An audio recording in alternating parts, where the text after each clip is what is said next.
Hi everyone! Today, sasagot tayo ng isa sa mga tanong ng ating viewer.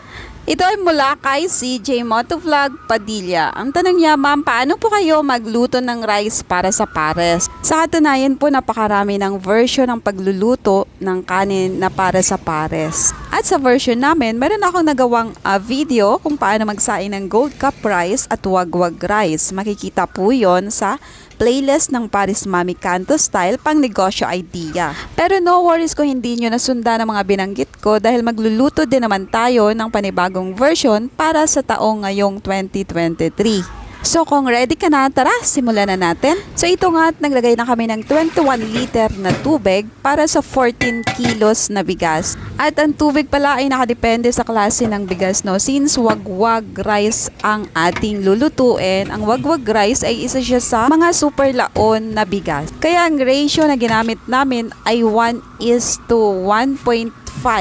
or 1 kilong bigas para sa 1.5 litro ng tubig. So since 14 kilos itong bigas na sasaingin namin, itinimes lang namin sa 1.5 liter. Kaya 21 liter ang total ng tubig na gagamitin namin.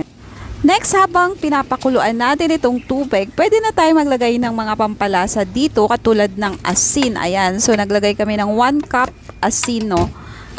Then maglalagay din kami ng mga siguro 4 packs ng Magic Sarap para magkaroon ito ng lasa.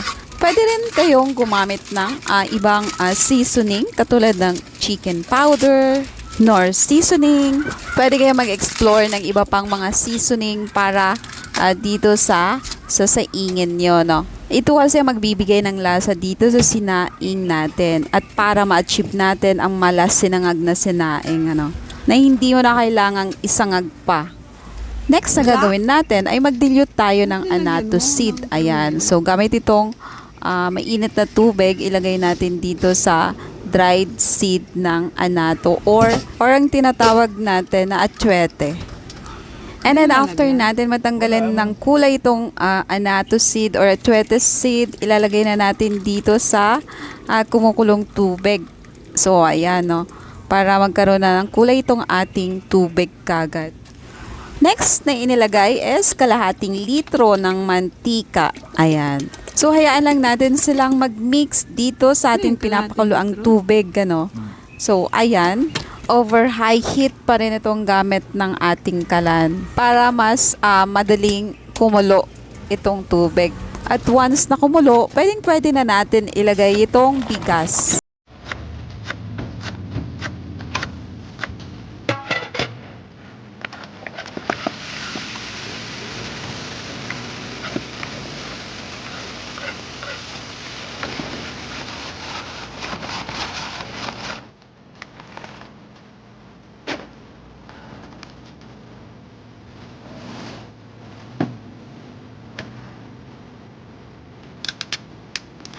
Next, naglagay kami ng cinnamon bark. Optional ito kapag gusto nyo lang maglagay ng cinnamon bark para sa sinaing nyo. Ang cinnamon bark ay nagbibigay ng aromatic flavor sa mga niluluto natin. Kaya pwede rin itong ilagay sa kanin. Okay, next, once na mapansin nyo na umuusok na itong kaldero ng kanin, ibig sabihin, natutuyo na itong kanin natin. So, wala na siyang tubig dahil inabsorb na lahat ng bigas. No, pero hindi pa ito totally luto.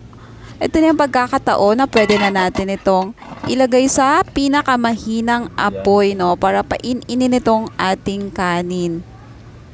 Approximate siguro mga another 15 minutes bago ito mag-in or hanggang maluto itong kanin. Ito na.